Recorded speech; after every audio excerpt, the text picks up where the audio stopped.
वो पिता अपनी बेटी को पढ़ा लिखा कर एक अफसर बनाना चाहता था। बच्चों की परवरिश के लिए उन्हें वो हर तरह की सुविधा और साधन दे रहा था। खुद एक सरकारी अधिकारी होने के नाते उन्हें एक अच्छे समाज और रहन सहन का अच्छा खासा अनुभव था। लिहाजा वो चाहते थे कि उनके बच्चे भी समाज में सफल व्यक्तित्व के रूप में अपनी पहचान बना सके। भले ही उस पिता ने दिल में अपनी बेटी को लेकर कई अरमान पाल रखे थे, लेकिन उस बेटी ने एक ऐसी खौफनाक साजिश रच डाली जिसे सपने में भी शायद कोई सोच सके। उन्हें क्या पता था कि जिस बेटी को वो अपनी जान से ज्यादा चाहते हैं, जिसके लिए वो सपने देखा करते हैं, जिस बेटी को वो अफसर बनाना चाहते हैं, वही बेटी एक दिन अपने खुदगर्ज मकसद के लिए उनकी जान की दुश्मन बन जाएगी और उन्हें ऐसी दर्दनाक मौत देगी कि जिसकी उन्होंने कभी कल्पना तक नहीं की होगी। एक बेटी ने अपने जन्मदाता के साथ, अपने बाबुल के साथ, यहां तक कि जिस भाई को उंगली पकड़कर चलना सिखाया, उस मासूम भाई के साथ ऐसी खौफनाक हरकत की है, उसे देखने और सुनने के बाद किसी की भी रूह कांप उठे।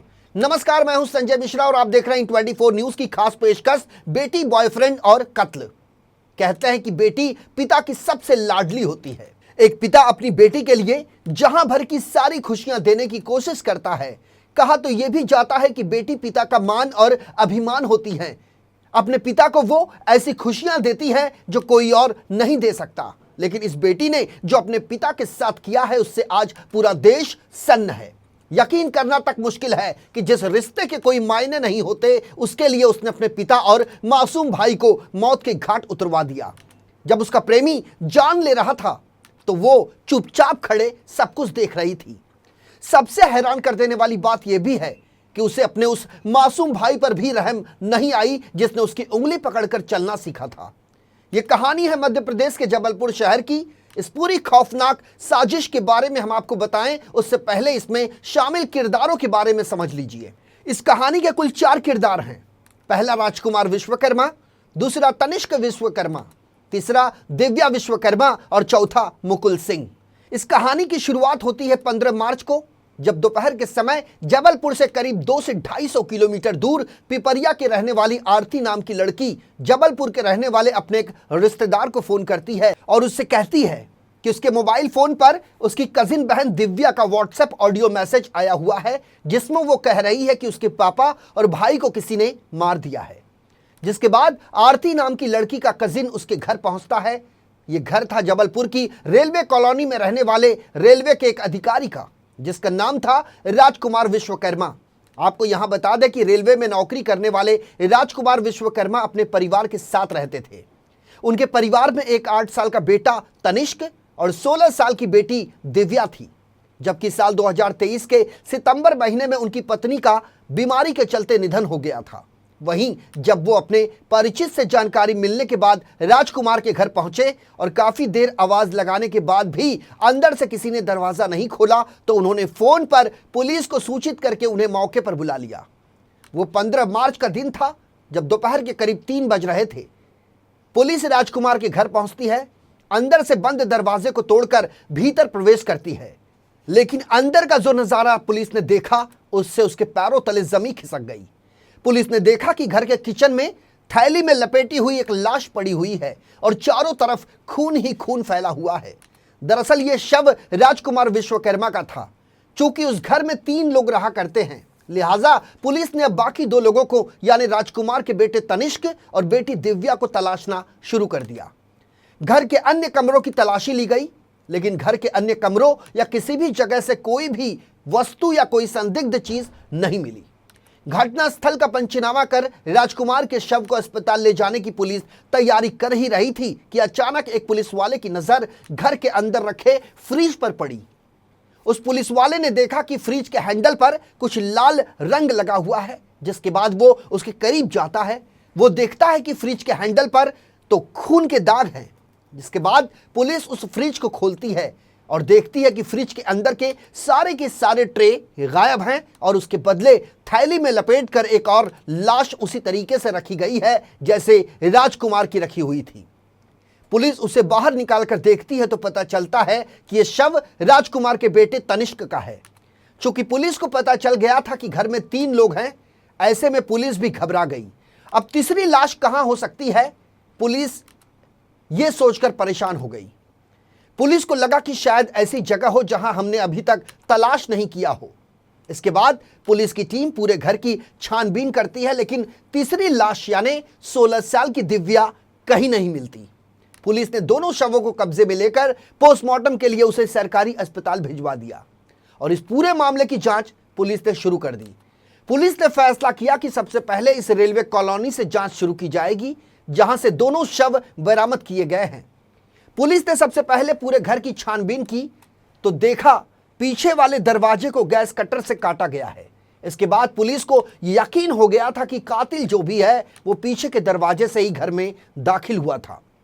पुलिस के मन में सबसे पहले यही आया कि शायद जो कातिल है वो अनजान है, इसलिए गैस कटर का इस्तेमाल करके घर के वो अंदर दाखिल हुआ। पुलिस अब दिव्या की तलाश कर रही थी। पुलिस के मन में डर था कि आखिर दिव्या के साथ भी कुछ ऐसा ना हुआ हो। सवाल यह भी था कि दिव्या जिंदा है या फिर उसे भी कातिल ने कहीं ले जाकर ठिकाने लगा दिया हो या उसके साथ कुछ और किया हो। पुलिस ने जब अपनी तफ्तीश शुरू की तो सबसे जो खुशनसीबी वाली बात थी कि इलाके में सीसीटीवी कैमरे जो लगे हुए थे, उन सीसीटीवी कैमरे खंगालने के बाद पुलिस हैरान रह गई। दरअसल सीसीटीवी में 15 मार्च की करीब दोपहर 12 बजे के आसपास एक लाल रंग की स्कूटी से एक लड़का कॉलोनी से बाहर निकलते हुए दिखाई देता है। लेकिन सवाल यह था कि आखिर उस लड़के का बाहर जाना, उसका इस केस से क्या संबंध है। लेकिन पुलिस को इस सीसीटीवी कैमरे में चंद मिनट के बाद एक लड़की ठीक उसी डायरेक्शन में जाती हुई दिखाई देती है जिस डायरेक्शन में वो लड़का कॉलोनी से बाहर निकला था।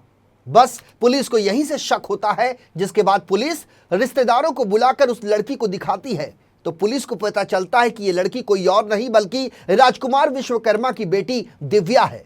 और वो लड़का जो सीसीटीवी कैमरे में लाल रंग की स्कूटी लिए कैद हुआ था वो कोई और नहीं बल्कि कॉलोनी का ही रहने वाला 20 वर्षीय मुकुल सिंह है। दिन के उजाले में निकलती दिव्या की तस्वीरों को देखने के बाद पुलिस को तो एक बात का यकीन हो गया कि राजकुमार की बेटी सुरक्षित है। लेकिन पुलिस के कान उस वक्त खड़े हो गए जब दोनों के निकलने की टाइमिंग देखी। दरअसल राजकुमार और उनके बेटे तनिष्क का शव देखने के बाद ऐसा लग रहा था कि उनकी हत्या देर रात में ही कर दी गई थी, यानी कि 14 मार्च या 15 मार्च के दरमियानी रात। पुलिस के मन में सवाल यह भी था कि यदि वारदात को रात के समय अंजाम दिया गया तो इसका मतलब है कि राजकुमार की 16 साल की बेटी भी मौकाए वारदात पर मौजूद थी और उस लड़के के साथ निकल रही है। इसका आखिर क्या मतलब है? पुलिस ने इस बात को पुख्ता करने के लिए पिपरिया में दिव्या के चाचा की लड़की आरती को फोन किया और उससे पूछा कि आखिर दिव्या ने उसे हत्या की जानकारी कब दी थी। आरती ने पुलिस को बताया कि उसे सुबह ही यह मैसेज आया था, लेकिन उसने मैसेज देरी से देखा। इसके बाद पुलिस को यह यकीन हो गया कि राजकुमार विश्वकर्मा और उनके बेटे तनिष्क की हत्या के दौरान दिव्या घर में ही मौजूद थी। लेकिन सवाल यह भी था कि आखिर उस लड़के के साथ वो क्यों जा रही थी। लिहाजा इस गुत्थी को सुलझाने के लिए अब पुलिस ने उस लड़के के बारे में पता लगाना शुरू किया तो यह पता चला कि लड़का रेलवे कॉलोनी का ही रहने वाला है और उसका नाम मुकुल सिंह, यानी कि इस कहानी का यह चौथा किरदार। पुलिस को यह भी पता चला कि मुकुल राजकुमार का पड़ोसी है। अब पुलिस के मन में यह सवाल था कि आखिर मुकुल के साथ दिव्या जा कहां रही थी और क्यों। लिहाजा पुलिस ने जबलपुर के उन तमाम कैमरों को खंगालने का फैसला किया जिस रास्ते से ये लोग गुजरे थे। इसके लिए पुलिस ने कई टीमें लगा दी और आखिरकार उनकी कोशिश रंग लाई। दरअसल पुलिस को जबलपुर रेलवे स्टेशन के बाहर एक सीसीटीवी फुटेज मिला जिसमें वो पार्किंग में गाड़ी खड़ी करके रेलवे स्टेशन के अंदर दाखिल होते दिखाई देते हैं। उसमें एक दिव्या होती है तो दूसरा मुकुल। इसके बाद पुलिस को लगा कि वे रेलवे स्टेशन के अंदर गए हैं और शायद किसी ट्रेन को पकड़कर वहां से बाहर जाने का प्रयास उन्होंने किया है। लेकिन जब पुलिस ने रेलवे स्टेशन के भीतर लगे सीसीटीवी कैमरे को खंगाला तो वो पहले अंदर जाते हुए और फिर बाहर आते हुए दिखाई दिए। पुलिस इन तस्वीरों को देखकर थोड़ा हैरान हुई कि आखिर ये माजरा है क्या। एक बार ये रेलवे स्टेशन के अंदर जाते हैं और फिर बाहर निकल आते हैं, लेकिन जब पुलिस ने देखा कि ये लोग रेलवे स्टेशन से बाहर आ गए हैं तो पुलिस ने उनके डायरेक्शन के आधार पर कुछ अन्य सीसीटीवी फुटेज को भी खंगालना शुरू किया। तो उसमें जबलपुर से कुछ ही दूरी पर स्थित मदन महल रेलवे स्टेशन के बाहर ये दोनों एक कैमरे में कैद नजर आए। इसके बाद पुलिस की टीम मदन महल पहुंची तो देखा कि मदन महल रेलवे स्टेशन की कुछ ही दूरी पर एक बस स्टॉप भी है। पुलिस ने बस स्टॉप पर लगे सीसीटीवी कैमरे को खंगाला तो ये पाया कि ये लोग एक बस में चढ़ रहे हैं। जिसके तत्काल बाद पुलिस की टीम उस बस अड्डे पर पहुंची जो कैमरे में कैद हुई थी। उसके बारे में पुलिस ने जानकारी जुटाई तो पता चला कि यह बस जबलपुर से कटनी की ओर जा रही थी। आपको बता दें कि जबलपुर से कटनी शहर की दूरी तकरीबन 90 किलोमीटर के आसपास है। बस अड्डे से मिली जानकारी के आधार पर पुलिस उस बस के ड्राइवर और कंडक्टर से पूछताछ करती है। पुलिस की पूछताछ में बस के ड्राइवर और कंडक्टर ये बताते हैं कि वे लोग बस में कटनी के लिए सवार हुए थे और टिकट भी कटनी तक ही निकाली थी, लेकिन कुछ दवाइयां खरीदने की बात कहकर वो आधार तल इलाके के बस स्टॉप पर उतर गए। इसके बाद पुलिस की टीम आधार तल बस स्टॉप पर पहुंची।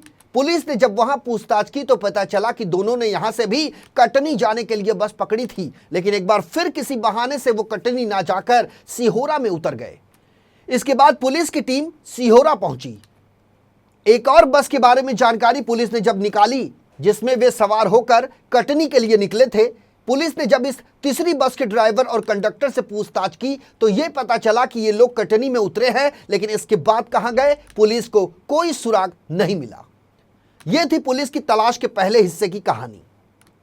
पुलिस उनकी तलाश में जुटी हुई थी, लेकिन इसी बीच उनके मन में कई तरह के सवाल थे, जैसे कि किसी लड़की के पिता और भाई का कत्ल हुआ हो, लेकिन वो किसी और के साथ शहर शहर घूम रही है, कई बसें बदल रही है।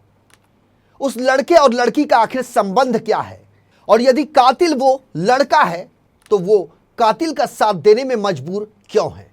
लिहाजा पुलिस ने अब लड़के की कुंडली खंगालना शुरू किया। पुलिस ने जब जांच शुरू की तो पता चला कि आरोपी का नाम मुकुल सिंह है और उसकी उम्र 20 साल के आसपास है। जांच के दौरान पुलिस को यह भी पता चला कि मुकुल राजकुमार के ठीक बगल वाले क्वार्टर में रहता था। उसके पिता भी रेलवे में नौकरी करते हैं। पुलिस ने इस हत्याकांड की गुत्थी को सुलझाने के लिए रेलवे कॉलोनी में लगे सीसीटीवी कैमरों को खंगालना शुरू किया। पुलिस ने वारदात से ठीक एक दिन पहले की तस्वीरों को देखना शुरू किया। पुलिस सीसीटीवी फुटेज को देख रही थी कि तभी अचानक उसकी नजर 14 और 15 मार्च की रात 3 बजे के आसपास पड़ती है। तो पुलिस ने देखा कि मुकुल राजकुमार विश्वकर्मा के घर के चक्कर लगा रहा था और उसके हाथ में कुछ सामान था।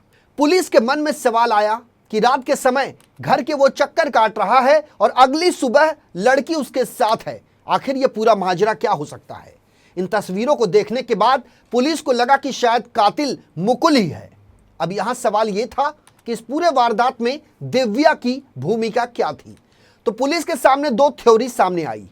पहले यह कि मुकुल ने दिव्या के साथ मिलकर इस पूरी वारदात को अंजाम दिया और फिर दोनों फरार हो गए। दूसरी थ्योरी यह थी कि मुकुल घर के अंदर दाखिल हुआ, वारदात को अंजाम दिया और फिर दिव्या पर दबाव बनाकर उसे अपने साथ ले गया। लेकिन यहां सवाल यह भी था कि यदि इस वारदात में दिव्या शामिल थी तो मुकुल दरवाजा गैस कटर से काटकर अंदर क्यों गया। चूंकि दिव्या घर के अंदर मौजूद थी, वो दरवाजा खोल सकती थी और बड़े आराम से इस दोहरे हत्याकांड को अंजाम देने के बाद दोनों आसानी से फरार हो सकते थे। पुलिस के मन में एक और सबसे बड़ा सवाल यह था कि यदि मुकुल ने ही यह सब कुछ किया है तो क्यों किया। पुलिस ने अब मुकुल को लेकर सारी कहानी फिर से खंगालनी शुरू की तो यह कहानी लौट कर पहुंचती है सितंबर 2023 में। दरअसल पिछले साल सितंबर महीने में मृतक राजकुमार विश्वकर्मा ने जबलपुर पुलिस स्टेशन में एक एफआईआर दर्ज करवाई थी और यह एफआईआर थी मुकुल सिंह के खिलाफ, जिसमें उन्होंने ये आरोप लगाया था कि मुकुल सिंह उनकी बेटी से छेड़छाड़ और गलत हरकत करता है। जिसके बाद पुलिस ने आईपीसी की विभिन्न धाराओं और पॉक्सो एक्ट के तहत मुकदमा दर्ज कर मुकुल को गिरफ्तार कर लिया। लेकिन 1 महीने बाद मुकुल सिंह को जमानत मिल गई और वो जेल से रिहा हो गया। इस मामले के बाद राजकुमार विश्वकर्मा ने बेटी को पिपरिया में रहने वाले अपने छोटे भाई के घर भेज दिया। सितंबर महीने के बाद मार्च महीने तक यह पूरा मामला शांत रहा, लेकिन मार्च महीने में उनकी बेटी एक बार फिर जबलपुर लौट आई। दरअसल उसका 10वीं का बोर्ड एग्जाम था, जिसकी परीक्षा के लिए वो लौटकर अपने पिता के पास आई थी। परीक्षा के दौरान ही 15 मार्च को यह वारदात भी हुई। इस पूरी कहानी के सामने आने के बाद अब कई तरह के सवाल उठ रहे हैं। इसमें सबसे बड़ा सवाल यह था कि दिव्या जिस लड़के के खिलाफ मुकदमा दर्ज करवाती है, उसी लड़के के साथ वो अपने भाई और पिता का कत्ल करती है और उसके बाद कॉलोनी से बाहर निकलकर जाती है और अब लापता है। इन तमाम सवालों के बीच पुलिस की जांच जारी थी। पुलिस इनके फरार होने के बाद अब इनके पैटर्न को लेकर जांच शुरू करती है। दरअसल कि जिस तरीके से ये भाग रहे थे, अलग अलग बस बदलकर रेलवे स्टेशन के अंदर दाखिल हो रहे थे, फिर बाहर निकल रहे थे। इन तमाम चीज़ों को लेकर पुलिस इस पूरे मामले को खंगालना शुरू करती है तो पुलिस को यह पता चलता है कि आरोपी मुकुल सिंह साउथ की फिल्मों में बनने वाली क्राइम थ्रिलर पिक्चर देखने का शौकीन है। पुलिस को जांच में यह भी पता चला कि आरोपी ने एक साउथ इंडियन डब जो कि हिंदी में भी अवेलेबल है, उस क्राइम थ्रिलर फिल्म के पैटर्न पर इस पूरी वारदात को उसने अंजाम दिया है। फिलहाल जबलपुर पुलिस ने फिल्म का नाम डिस्क्लोज करने से मीडिया को मना कर दिया है कि आखिर कैसे इन्होंने इस फिल्म पैटर्न को फॉलो किया और इस बीहड़ हत्याकांड की वारदात को अंजाम दिया। उदाहरण के तौर पर आप समझ लीजिए कि ये दोनों जब घर से निकले तो इनके पास अपना मोबाइल फोन नहीं था, क्योंकि जो भी क्राइम को लेकर जानकारी रखता है उसे यह पता होता है कि मोबाइल फोन से पुलिस उसे आसानी से ट्रेस कर सकती है। दरअसल सीसीटीवी फुटेज में जो इनके पास मोबाइल फोन दिख रहे हैं उनमें से जो दिव्या के पास मोबाइल फोन है वो उसकी मां का है। जैसा कि हमने आपको पहले ही ये बताया कि दिव्या की मां की मौत 1 साल पहले हो चुकी है और घर में जो मोबाइल फोन रखा हुआ था वो मोबाइल लेकर दिव्या अपने बॉयफ्रेंड के साथ निकली है। वही मुकुल के पास जो मोबाइल फोन है वो दूसरा मोबाइल फोन है जिसके बारे में ना तो उसके परिवार के पास जानकारी है ना ही पुलिस को किसी तरह की कोई मालूमात।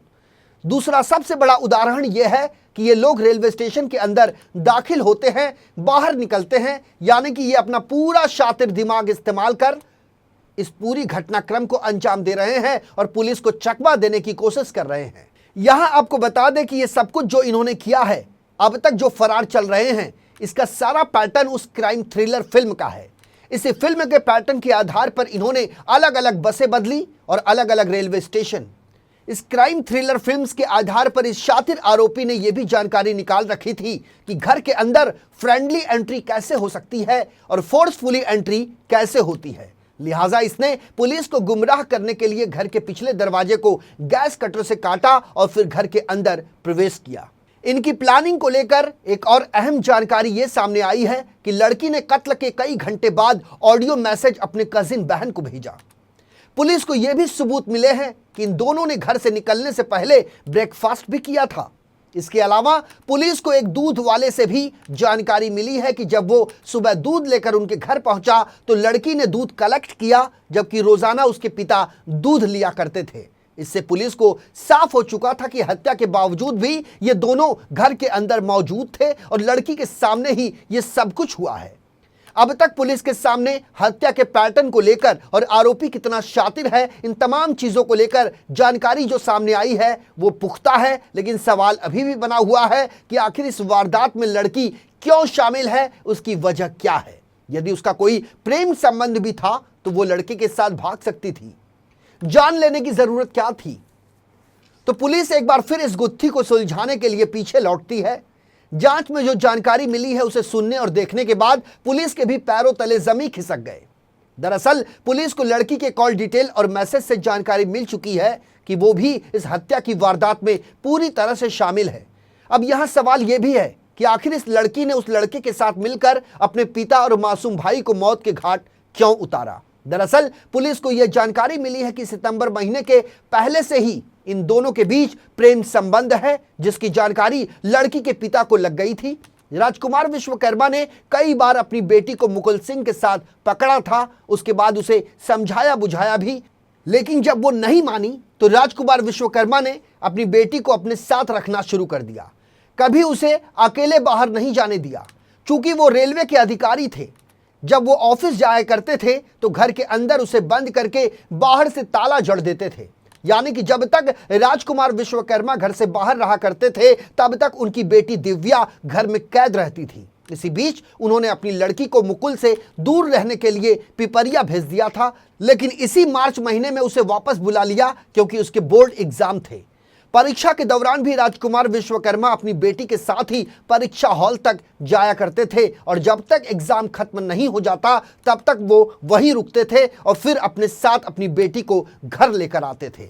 इसी बीच यदि वो बाहर जाते थे तो घर के अंदर बंद करके अपनी बेटी को जाते थे। लगभग रोजाना यही रूटीन राजकुमार विश्वकर्मा का बन चुका था, चूंकि उन्हें अच्छी तरीके से पता था कि यदि उन्होंने ऐसा नहीं किया तो उनकी बेटी मुकुल सिंह से मिलने जरूर जाएगी। असल में पिछले साल सितंबर महीने में मुकुल सिंह अपनी नाबालिग गर्लफ्रेंड को लेकर भोपाल भाग गया था।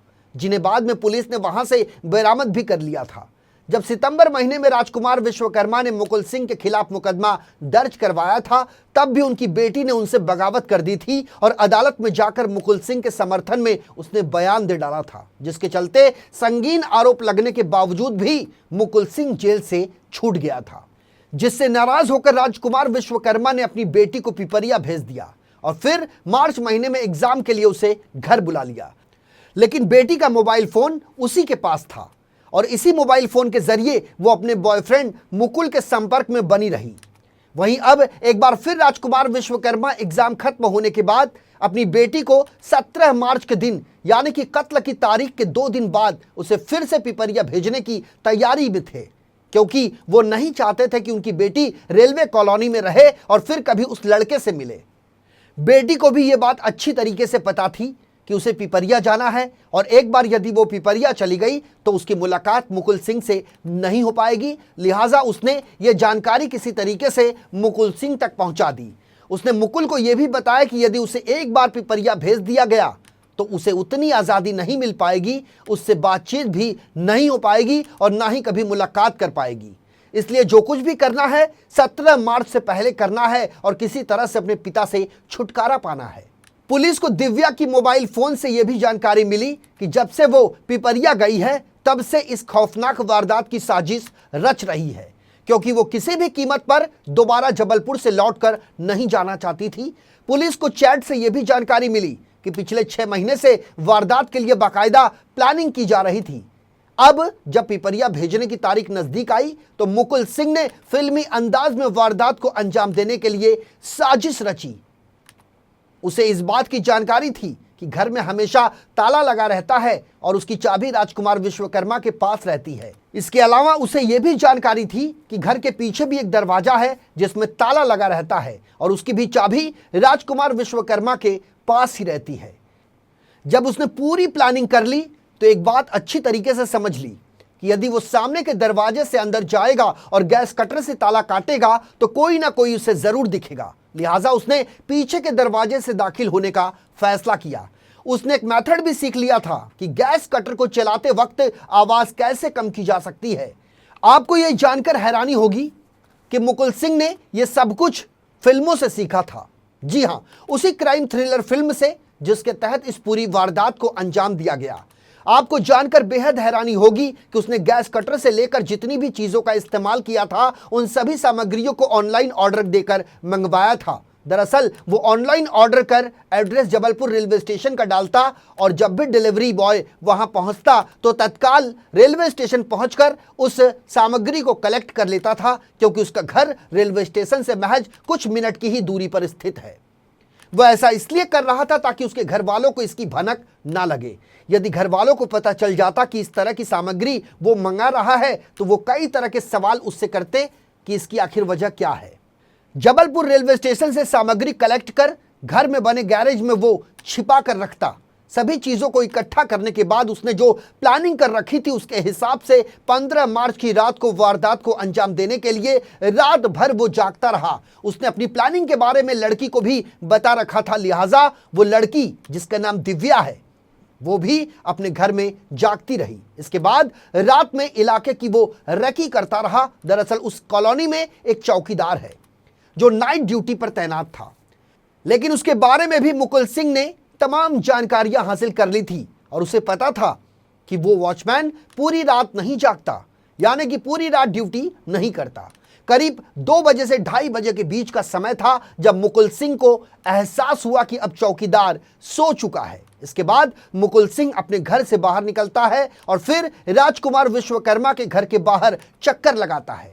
इसके बाद अपने घर के गैरेज पर वो जाता है और वहां रखी तमाम सामग्रियां निकालकर फिर से राजकुमार विश्वकर्मा के घर के पास आ जाता है।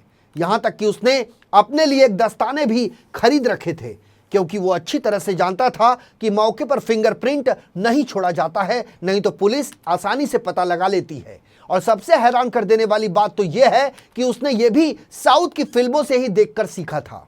इसके बाद में घर के पिछले दरवाजे में वो राजकुमार विश्वकर्मा के जाता है और उसे गैस कटर से काटता है और फिर राजकुमार विश्वकर्मा के घर के अंदर प्रवेश करता है। उसने गैस कटर चलाने के जो तरीके सीखे थे बड़ी बारीकी से सीखे थे और उसने गैस कटर का इस्तेमाल किया और अंदर सो रहे राजकुमार विश्वकर्मा को इसकी भनक तक नहीं लगी। यहां आपके मन में एक सवाल जरूर उठ रहा होगा कि जब लड़की को सारी जानकारी है तो दरवाजा क्यों नहीं खोल रही और गैस कटर का इस्तेमाल क्यों किया जा रहा है। तो जैसा कि हमने आपको बताया कि दोनों ही दरवाजों में ताले जो लगे थे उसकी चाबी राजकुमार विश्वकर्मा अपने पास रखता था और लड़की चाबी चुराने में पूरी तरह से असफल रही। पुलिस ने पोस्टमार्टम रिपोर्ट के आधार पर यह बताया कि घर के अंदर दाखिल होने के बाद किसी वजनी चीज से राजकुमार विश्वकर्मा पर हमला किया गया। पोस्टमार्टम रिपोर्ट के मुताबिक राजकुमार विश्वकर्मा के सिर और जिस्म पर 12 बार, जी हां, लगातार 12 बार सपासप कई तरह से वार किए गए और 8 साल के मासूम पर कुल 6 वार किए गए। वारदात को अंजाम देने के बाद वो भागे नहीं बल्कि रात भर घर के भीतर ही मौजूद रहे। इसके बाद दोनों ने सुबह के समय बाकायदा नाश्ता किया, चूंकि ये लोग जानते थे कि यदि रात के समय बाहर वे निकलेंगे तो कोई उन्हें जरूर देख लेगा और उनसे सवाल जरूर पूछेगा। वो दिन के उजाले में निकलेंगे तो बहुत से लोग रहा करते हैं और किसी को कुछ पता भी नहीं चलेगा और कोई पूछताछ भी नहीं करेगा। सुबह के समय आरोपी मुकुल सिंह इस दरवाजे से बाहर निकलता है जो दरवाजे से वो दाखिल हुआ था। इसके बाद वो अपने घर चला जाता है, अपने माता पिता से मिलता है, घर से अपने तमाम स्कूली सर्टिफिकेट लेता है और फिर स्कूटी उठाकर वहां से निकल जाता है। 3 मिनट के बाद दिव्या भी उसके पीछे निकल जाती है। पुलिस ने कत्ल की वजह और कातिल दोनों का पता लगा लिया है, लेकिन अभी तक ये दोनों शातिर पुलिस के हत्थे नहीं चढ़ पाए हैं। आपको बता दें कि जबलपुर पुलिस इनकी बड़ी सरगर्मी से तलाश कर रही है। पुलिस को जो लोकेशन कटनी का मिला था उसके बाद अब उनका लोकेशन महाराष्ट्र के पुणे शहर और अलग अलग शहरों से होते हुए आखिरी लोकेशन विशाखापट्टनम मिला। दरअसल पुणे के एक रेस्टोरेंट में इन दोनों ने खाना खाया था, जिसके बाद इसका पेमेंट उन्होंने क्रेडिट कार्ड से किया था और इसी क्रेडिट कार्ड के जरिए पुलिस को इनके लोकेशन की जानकारी मिली। इसके बाद पुलिस की टीम पुणे शहर पहुंची, लेकिन तब तक वहां से ये लोग फरार हो चुके थे। पुलिस लगातार इनका पीछा कर रही है। आखिरी लोकेशन विशाखापट्टनम में मिला, लेकिन ये लोग वहां से भी फरार हो गए। पुलिस ने उनके रहने, खाने और भागने के पैटर्न के बारे में जब सर्च किया तो पता चला कि ये दोनों किसी भी जगह 6 से 8 घंटे से ज्यादा वक्त नहीं रुकते हैं। यहां तक कि जहां पर भी इन्हें रात गुजारनी होती है वहां ये देरी से पहुंचते हैं और सुबह जल्दी निकल जाते हैं ताकि पुलिस की टीम के आने से पहले वो आसानी से फरार हो जाएं।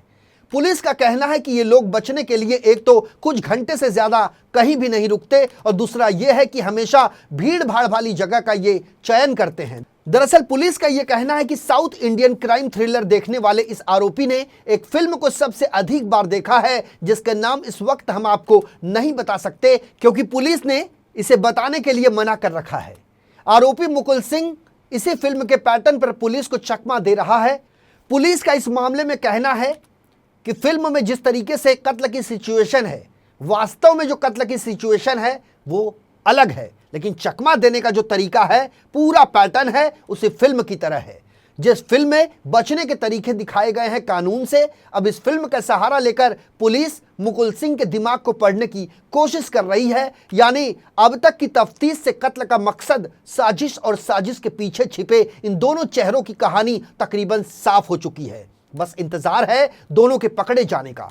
पुलिस ने इन्हें जल्द से जल्द गिरफ्तार करने का दावा किया है, लेकिन आप भी ये सोचकर हैरान रह जाएंगे कि इस वारदात को तकरीबन 12 दिन बीत चुके हैं, लेकिन 20 साल के लड़के के पास जबलपुर पुलिस पहुंचने में कामयाब नहीं हो पाई और अब वो पुलिस की आंखों की किरकिरी बनता जा रहा है। इस जांच में जुटी पुलिस भी महाराष्ट्र, मध्य प्रदेश और विशाखापट्टनम में तैनात है, लेकिन अब तक उनका कोई सुराग नहीं मिल पाया है। फिलहाल वो कहां हैं, किस हाल में हैं और किस तरह की योजना बना रहे हैं, इसकी कोई जानकारी, कोई सुराग, कोई तथ्य पुलिस के पास नहीं है। तो ये पूरी कहानी है मध्य प्रदेश के जबलपुर के रेलवे अधिकारी राजकुमार विश्वकर्मा की, जिनकी बेटी ने अपने खुदगर्ज प्रेम के लिए बॉयफ्रेंड के साथ मिलकर अपने ही जन्मदाता, अपने ही बाबुल, अपने ही पिता के कत्ल की साजिश रच डाली और अब उसी के साथ वो फरार है जिसने इस पूरी हत्याकांड की वारदात को अंजाम दिया है। आज इस कहानी को देखकर हर माता पिता के मन में सवाल जरूर उठ रहा होगा कि आखिर वो अपने बच्चों को अच्छी शिक्षा और संस्कार दें तो कैसे दें। यदि उनका बच्चा इतनी कम उम्र में कुछ गलत करता है तो उसे वो रोके तो कैसे रोके। कहा जाता है कि माता पिता के संस्कार देने के बाद बच्चे कभी गलत नहीं हो सकते, लेकिन राजकुमार विश्वकर्मा ने तो अपनी बेटी को कभी भी कोई गलत शिक्षा नहीं दी, फिर भी वो इतनी खौफनाक कैसे हो गई। उसे अपने पिता और उसे अपने मासूम भाई पर दया क्यों नहीं आई, जो अभी ठीक से बोलना और चलना भी नहीं सीखा था। मां के चले जाने के बाद उस मासूम के लिए उसकी बड़ी बहन उसकी मां के समान थी, लेकिन इस बहन की बेरहमी तो देखिए कि उसने अपने भाई को बेरहमी से मरवा दिया और उसके दिल से एक आह तक नहीं निकली। वो दरिंदा जब उसके पिता और भाई पर वार किए जा रहा था तो ये सब कुछ खड़े होकर तमाशबीन होकर तमाशा देख रही थी। अब आप इसी से अंदाजा लगा सकते हैं कि उसके दिल में अपने पिता और परिवार के प्रति कितनी नफरत होगी।